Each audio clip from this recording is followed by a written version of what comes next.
Welcome, everyone. We're going to get started to use the best use of the time we have together as folks sign on. I'll go ahead and introduce and open up. My name is Ida Escamani. I'm Senior Director of Legislative Affairs at State Innovation Exchange, or SIX for short. At SIX, we build people-centered state governments by organizing in collaboration with legislators and grassroots partners across all 50 states. I'm also a renter, and I've organized with fellow renters, legislators, and local electeds in my community on many of the topics that our brilliant panelists will be discussing today. And we can go to the next slide for folks to see some of these amazing speakers that we have joining us today.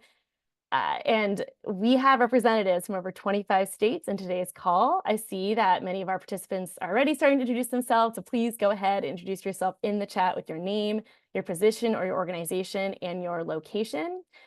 We want to start by noting that we all have a right to safe, affordable, and sustainable housing. We also know that housing is an intersectional issue that touches on all facets of our lives, from racial justice to infant mortality to the climate crisis and more.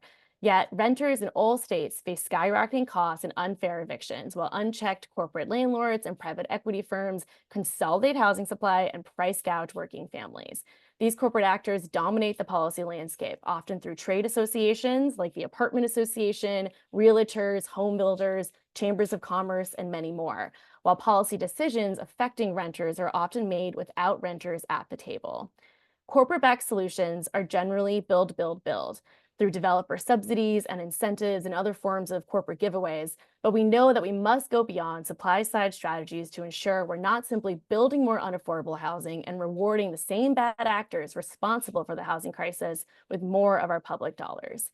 The briefing today will detail those trends and threats and how legislators, local elected officials, and renters have collaborated across the country to find solutions. Some quick housekeeping before we dive in. This briefing will be recorded and released to our full network. We will stop the recording during the Q&A portion of the conversation. We ask that you submit your questions throughout the briefing via the question function on Zoom. If you have issues with that, you can also pop them in the chat and we will monitor those questions. In the interest of time, I will let our panelists introduce themselves.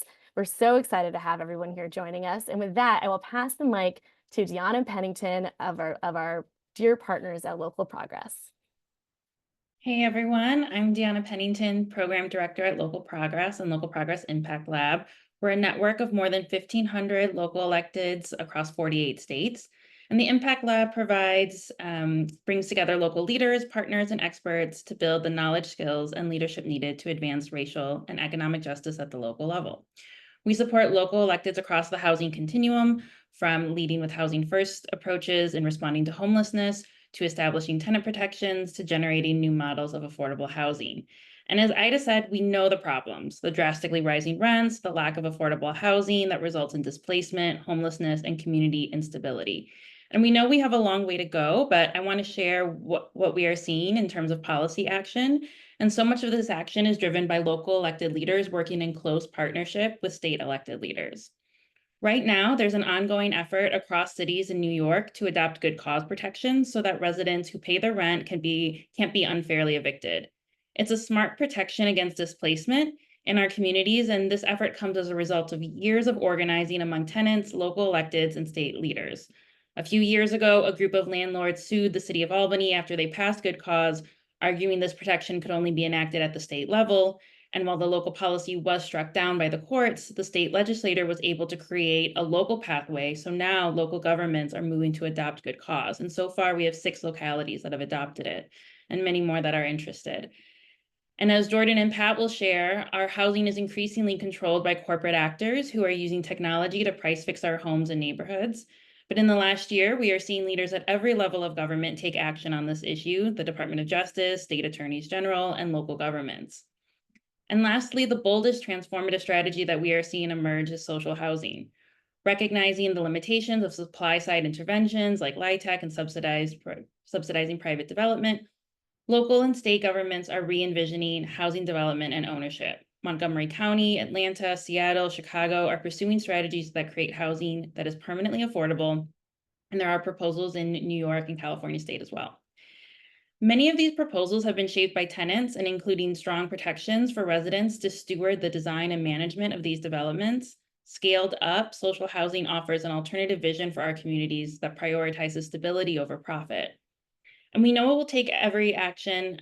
We know it'll take action at every level of government to solve the housing crisis, and we face the very urgent and significant challenge of mitigating the harmful outcomes of the housing crisis while also transforming the system to actually serve our residents.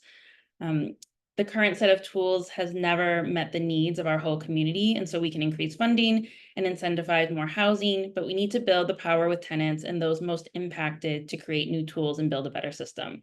So I'm excited to join today's conversation on the ways we can do that. I'll hand it over to Tram to introduce herself and get us started. Hi, everyone.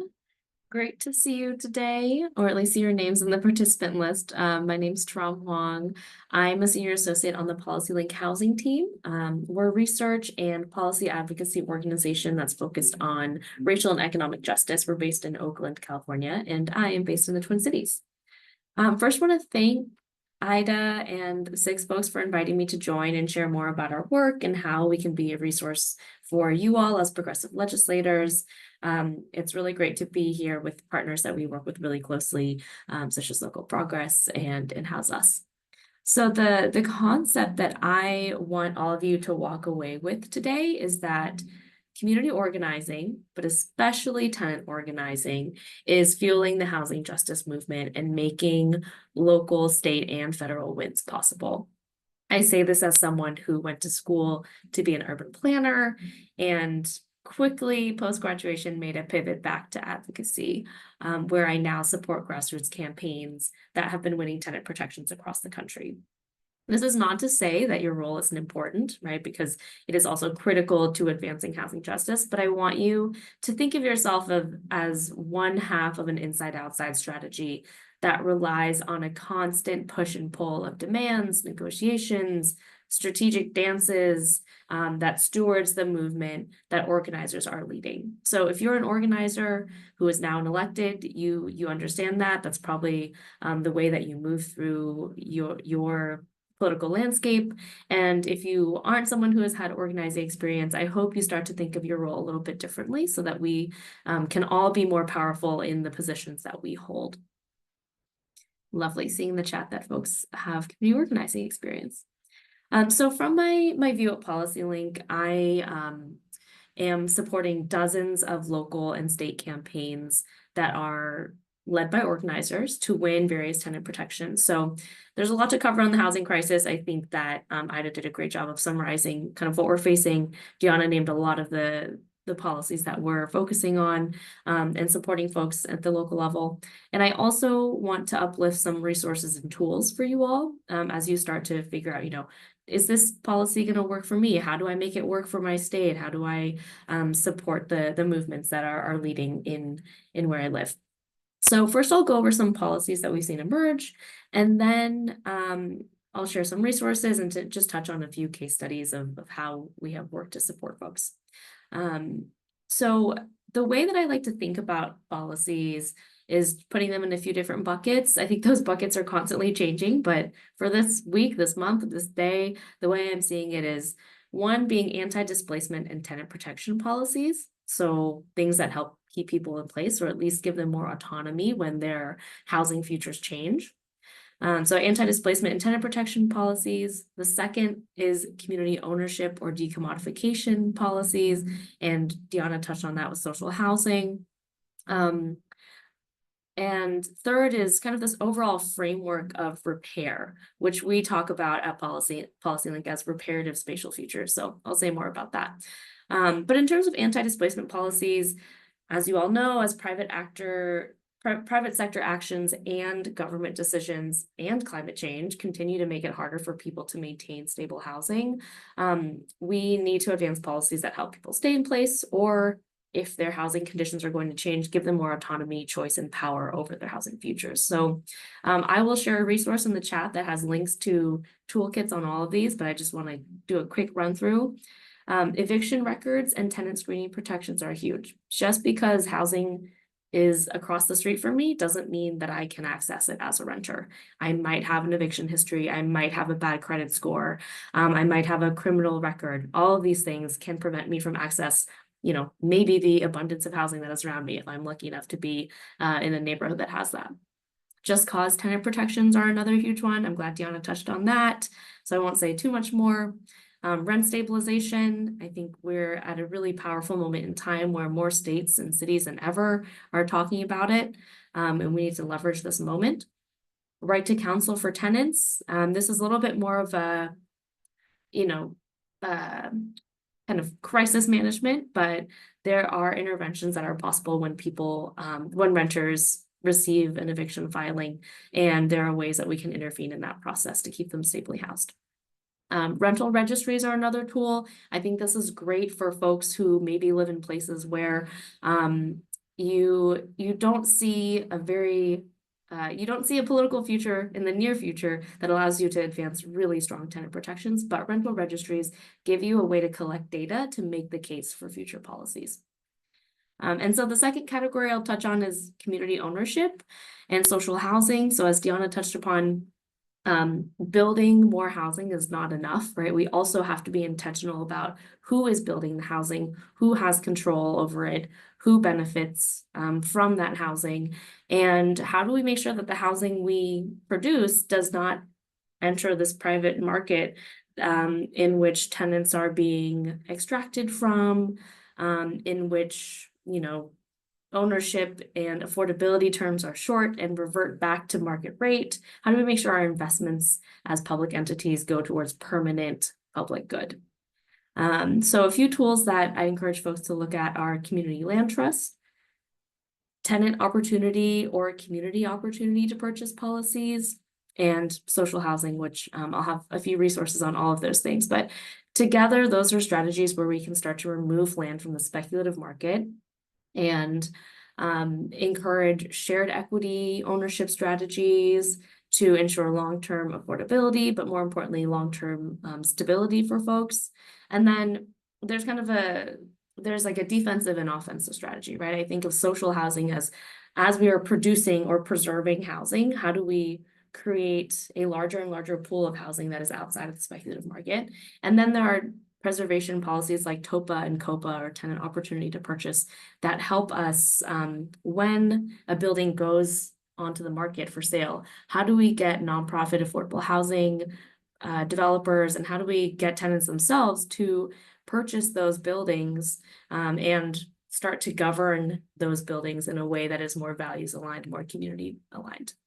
And I think sometimes the pushback on community ownership policies is that it's just so difficult to scale up. And my pushback against that is home ownership was also very difficult to scale up until the federal government kind of invented and created the tool of rent control for homeowners through our fixed interest rate mortgages. So when you think about community ownership, don't think about how it's really challenging to do. Think about how much we have invested in the system of single-family home ownership and how much investment it'll take to create similar infrastructure so that we can have other models for ownership that don't just involve single-family home ownership, that gives people more choice in their housing.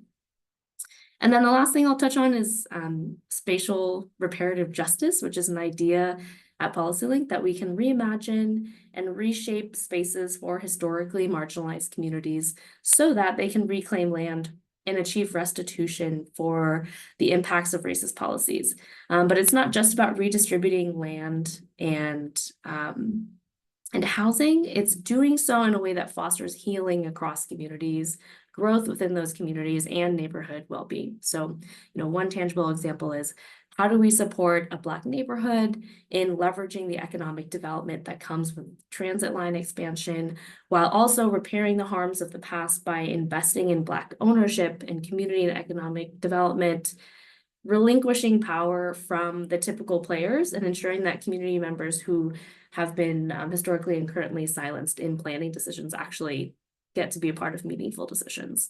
And overall, I think this is pushing back on the idea that economic growth and racial equity are conflicting strategies. I think that's something that we inherently hear from people in charge, especially in planning. When I was in the planning field, which is that, economic growth without any limits is is the way that we grow our property tax base and is the way that we thrive. And racial equity sometimes gets in the way of that, which, I think is entirely false. Really quick, I want to touch on two groups that have been making great strides at the state level that I've been working with. So if folks are aware, we're celebrating in April, the Colorado State Legislature passed just cause legislation with the leadership of the Colorado Homes for All Coalition. They did an amazing job. It's been a multi-year battle built on a foundation of years of organizing from tenants. And it also includes a fight for rent stabilization in 2023. So constantly building upon the momentum of past wins and continuing to build up the political power of tenants. And then in Massachusetts, I also work closely with the Homes for All Mass Coalition, which has been working on multiple pieces of legislation to address the housing affordability crisis.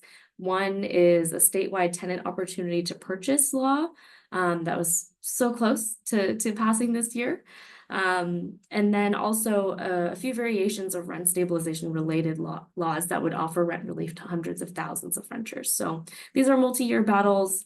Like I said, we have to build upon the momentum that tenants continue to organize and the power that they continue to build.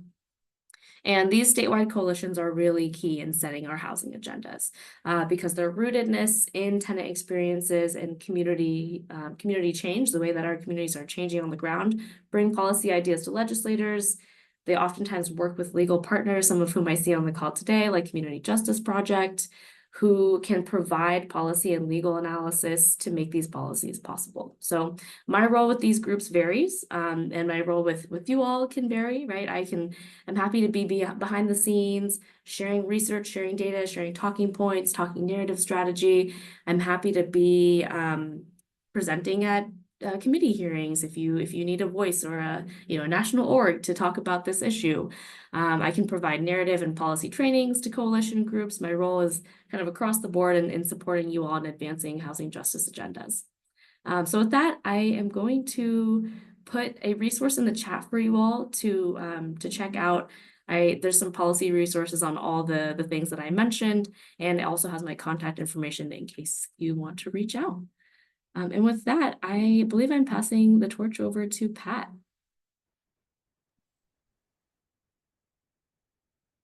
Hey everyone, thanks so much to our friends at Six for pulling this together. My name is Pat Garofalo. I'm the Director of State and Local Policy at the American Economic Liberties Project. We're an anti-monopoly policy shop that's based in Washington, D.C. We focus on issues of corporate power and corporate consolidation.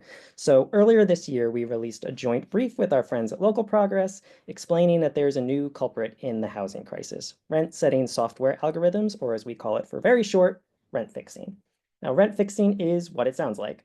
Corporate landlords are using third-party software sold by just a few corporations in order to set common rents across the local market. The most prominent seller of this software is known as RealPage, a name that I hope at least some folks on the call have heard before, but there are other players in select markets around the country. So I have a slide here to help everyone understand how rent fixing works. This is what's called a hub and spoke style conspiracy.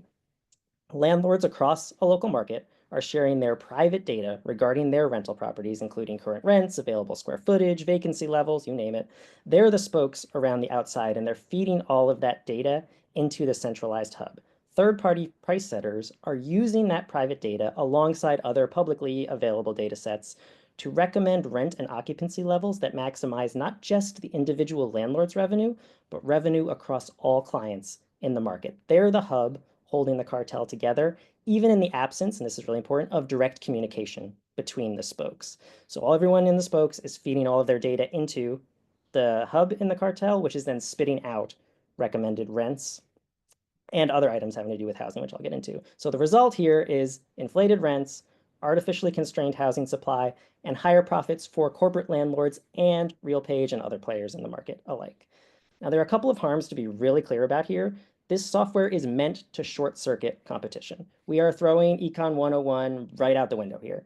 Instead of trying to fill units via competitive pricing, landlords are working together through these third-party rent setters to keep prices high across the market. The algorithms explicitly advise landlords to both hold some units off the market, creating artificial scarcity, as well as to, in some instances, maximize churn, i.e. displace renters so that the rent for the unit in question can get pushed ever higher and ever higher.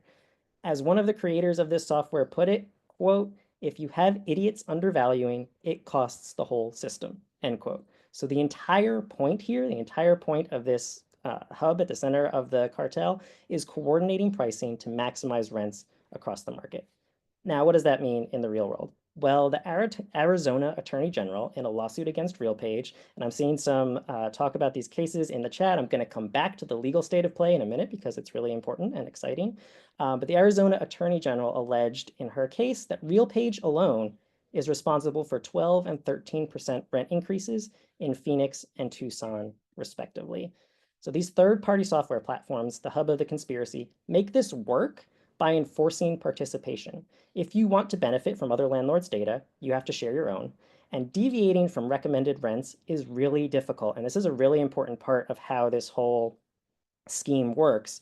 If someone in a leasing office wants to go lower than the rent recommended by the third-party price setter, they have to go through a whole rigmarole. It's a giant pain. They have to get on the phone with someone at RealPage or one of its competitors and explain why they would like to go below the recommended rent. And according to a case filed by the Washington, D.C. Attorney General, eventually the third-party rent setters will boot landlords that deviate from recommended rents too often right out of the cartel, revoking their access to the software entirely. So that's what holds this whole thing together is the data sharing, the algorithm, and then enforcement in participating on the recommended rent setting.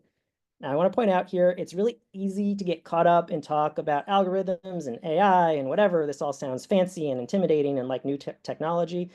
But the core point is that RealPage and the like are acting as the smoke-filled back room moved from a restaurant to an online platform in order to facilitate what is price fixing. The result is the same. If a bunch of landlords were getting together in the back room of a restaurant and taking all of their data and putting it on a table, sharing all of their numbers about their businesses and deciding collectively what rents would be across the market, everyone would agree that that is an illegal price fixing scheme. That's what we are seeing from RealPage and the other players in this industry, except they've just moved the scheme online into a centralized hub so the landlords no longer have to communicate directly with each other. So to be clear, this is not a model that's actually unique to housing. We're seeing the rise of third-party price setters in other markets, including hotels and agriculture, and I'm sure there are more out there. It's a new thing that it's a new area of policy, and so this is most certainly occurring in other sectors that we haven't even found out about yet. And the software's harms are maximized by consolidation in housing markets, which is already pushing up rents, right? It's easier to run a price-setting cartel across a handful of players than in a more diverse market. We're seeing in some cities, RealPage allegedly having 70, 80, 90% of multifamily units as clients, magnifying the harms of already consolidated local markets. So you take the harms of a market in which there are only 4 or 5 corporate landlords, and then you layer third-party price setting on top of it, and you're going to see rents get pushed ever higher. Now, the next part I think is really, really important. If you don't break this cartel, supply-side housing interventions will not have the desired effect. Building more is great, we need to do it, but if you simply dump more supply into a market already controlled by a price-setting cartel, you're not going to see the sort of results that we need to see in these markets. That was really grim, and if folks have more questions about the details of how this all works, please throw them in the chat. We can address them later, but now I'm going to pivot to the good news, which is that both antitrust enforcers and state and local legislators are tackling this problem, as I think someone said in the chat. DOJ in 8 states have sued RealPage, alleging violations of antitrust law, as the DOJ said, quote, "By feeding sensitive data into a sophisticated algorithm powered by artificial intelligence, RealPage has found a modern way to violate a century-old law through systemic coordination of rental housing prices. Training a machine to break the law is still breaking the law," end quote. The attorneys general of both Washington, D.C. and Arizona, as I mentioned, have filed individual lawsuits under their own state antitrust laws. And there's also a private class action suit against RealPage moving in federal court in Tennessee. Recently, the Federal Trade Commission also put out guidance saying explicitly that price fixing by algorithm is still just price fixing. You can't get around price fixing law by outsourcing decisions to a third party if the result is still competitors setting common prices across the market. But we also don't have to wait for litigation to conclude. And I know a lot of folks on here are legislators, not lawyers or legal minds. So there are absolutely legislative remedies. San Francisco recently became the first municipality in America to ban the use of third-party rent-setting algorithms. Huge kudos to them. They did an excellent job getting that law up and out and passed really quickly. City council members in both Philadelphia and San Jose have proposed similar bans. A bill to impose a statewide ban passed the Colorado House this year, and legislators in several other states have proposed similar legislation. A ban in New Jersey was introduced just last week, and since I grew up there, I would love to see them go first with a statewide law, really rooting for New Jersey. So there are very concrete actions you can take today, whether it's trying to move legislation at the state or local level, or encouraging your state antitrust enforcers to launch an investigation and see if they believe that third-party rent setting is illegal under current law. In our short experience with this issue, folks on the ground are really going to get it and will support legislative or enforcement action on this issue. I have never seen a story take off in non-political press like I did the filing of the case in Arizona. There were completely apolitical social media accounts sharing stories about the Arizona Attorney General suit because this is something that people really, really get. It explains a lot of the things they have experienced when trying to find an apartment, when trying to re-up a lease, the decisions amongst corporate landlords that seem to not make sense, the weird pricing decisions, the strange vacancy numbers, all of it clicks for them when you see when they see that there's a centralized player that's making decisions across the market. So please reach out and say, hey, if you're interested in moving one of these in your state or your city. And with that, I'm going to turn it over to Jordan from the Private Equity Stakeholder Project. Good afternoon. It's great to be here. My name is Jordan Ash. I'm with the Private Equity Stakeholder Project. I'm based in Minnesota, but we are a national group. We're a nonprofit watchdog organization that focuses on the impact of private equity in 5 issue areas: housing, labor, climate, healthcare, and detention. And I lead our work on the housing issues. Over the last 10 years, there's been a rapid increase in corporate landlords. While all landlords may be looking to make money, one of the biggest differences between a corporate landlord and smaller landlords is that corporate landlords don't see tenants as their customer. For corporate landlords, their customers are their investors, and that's who they want to keep happy and need to deliver returns to. Go to the next slide. Great. Yep. Corporate landlord is an umbrella term that includes several different types of entities. We focus on one type of corporate landlord, which is private equity companies. And while individual private equity firms vary a little in their business strategies, there's one pretty standard overall model: buy an asset for cheap and increase its profitability as fast as possible, generally 3 to 7 years, to provide a return to their investors and pay back their debt. In many cases, their goal is to resell that asset, essentially property flipping. The way that private equity landlords increase the profitability is to raise rents and make tenants pay new fees in order to increase revenue. And then they cut costs by neglecting maintenance and repairs. They reduce staff and aggressively evict tenants who fall behind. Investing with private equity companies is considered so risky that there are rules about who can invest in private equity funds. Only the super wealthy and institutional investors, like pension funds and university endowments. Public employee pension funds, such as for state, city, county, and school district employees, are particularly important in private equity and account for 2/3 of the capital raised for those funds. One of the things that we do is work with tenant unions and community organizations to bring their concerns with their private equity landlords to those pension funds. One final aspect of private equity is that it is not transparent. They make very little information available about their investments. So for instance, in many cases, pension funds that invest in private equity don't know what their investment is being used for. Private equity is active in every sector of the housing system: single-family rentals, multifamily housing, apartments, manufactured housing, student housing, affordable and subsidized housing, such as for low-income housing tax credits or LIHTC. The issue of corporate landlords buying single-family homes has gotten a lot of attention over the last few years. Progress Residential is the largest single-family rental company in the US with over 100,000 homes. It is owned by the private equity firm Freddie & Partners.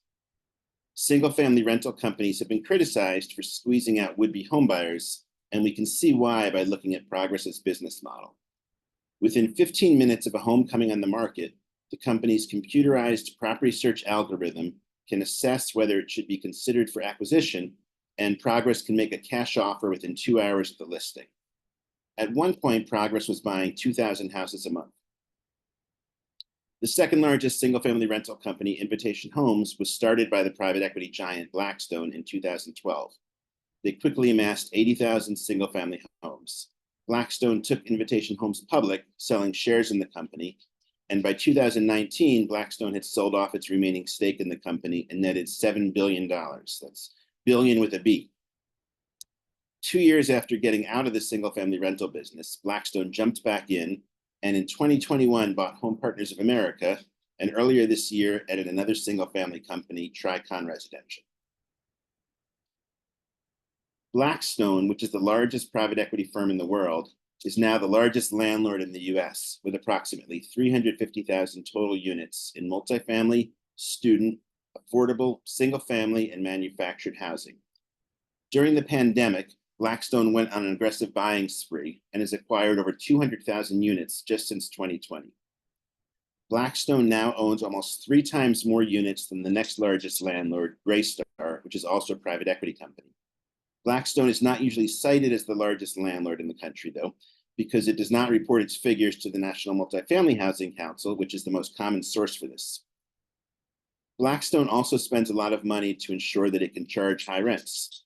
Blackstone has spent millions to oppose rent control in California, giving over $7 million in 2018 to stop Proposition 10 and $7 million in 2020 to stop Proposition 21. There are several other private equity firms that are also heavily invested in multifamily housing, which has a huge impact just in terms of sheer numbers. These are the top private equity apartment owners in the US. And luckily, there is actually a lot that legislators and regulators can do to rein in corporate landlords. We've put together a series of reports on these interventions, which I will link in the chat. One thing has to do with transparency and disclosure. Government currently does not have a complete picture of corporate landlord and property ownership and is not collecting complaints or lawsuits against them in any centralized way. We advocate for creating a database to know who owns what and sanctioning landlords who don't comply. Then there are several policies which would protect all tenants, not just tenants of private equity landlords that Diana and Trom talked about, such as just cause eviction protections, first opportunity to purchase the property. This is especially important for manufactured housing parks, tenants' right to legal counsel in eviction proceedings, and rent stabilization or rent control. In the last 2 years, there have been a number of bills introduced at the state level aimed at making it unattractive or impossible for corporate landlords to own massive housing portfolios. Unfortunately, none has passed yet. One approach is to impose a cap on the number of properties any one entity can own. In North Carolina, they sought to ban corporate property hoarding by capping the number of homes a company can own at 100 in any one county. In Minnesota, they attempted to limit it to 10 single-family rental homes that any one entity could own. Another approach is to impose a tax on landlords, which is what they introduced in Ohio for landlords with more than 50 homes in any county. One other approach aimed at leveling the playing field for homebuyers was a California bill that would prohibit corporate landlords from acquiring a single-family home unless it has been on the market for 60 days. Finally, on the local level, it may be feasible in some jurisdictions to limit the number of rental licenses a landlord can get for single-family homes along the lines of what some cities have done with Airbnbs and short-term rentals. Interestingly, the issue of corporate landlords buying single-family homes has gotten some bipartisan support because of its impact on home buying. The Ohio bill I mentioned has been championed by Republican State Senator Louis Blessing. Here's a quote from his testimony. Given that the money behind these large institutional investors is coming from large funds, pension funds in some cases, what hope do these families have in competing with such large entities who have limitless capital and have no need for traditional lending? It is indisputable that these entities have driven up the cost of housing and broken a market that was meant for families.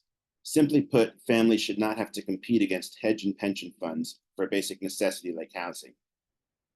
And a few months ago, Texas Governor Greg Abbott said this: "I strongly support free markets, but this corporate large-scale buying of residential homes seems to be distorting the market and making it harder for the average Texan to purchase a home. This must be added to the legislative agenda to protect Texas families."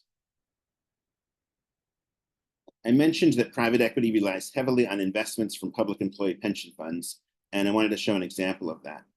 Blackstone purchased Tricon Residential this year with money that it had raised through its Real Estate Partners 10 fund.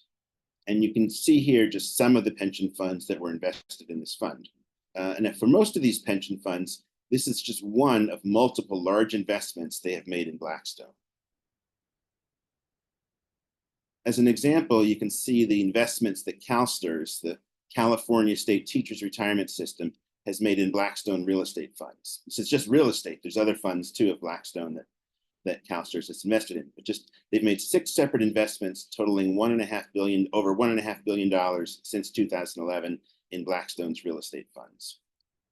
There are steps that pension funds can take to raise the bar for the management and operation of rental housing in a way that helps foster greater tenant stability and well-being, while also meeting their fiduciary duty to maximize returns and manage investments prudently. Earlier this year, the New York City Employees Retirement System adopted standards that would apply to the landlords that it invests in.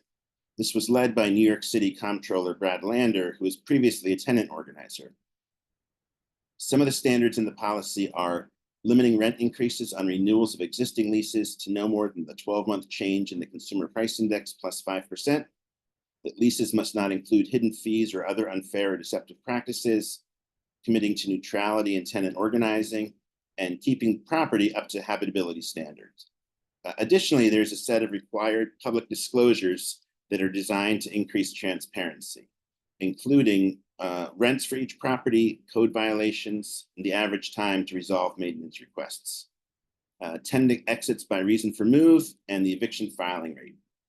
This represents a landmark step by an investor in acknowledging the serious problems that many tenants currently face and how investment managers can better address those problems. Thank you. And I think I'll turn it over to Kevin.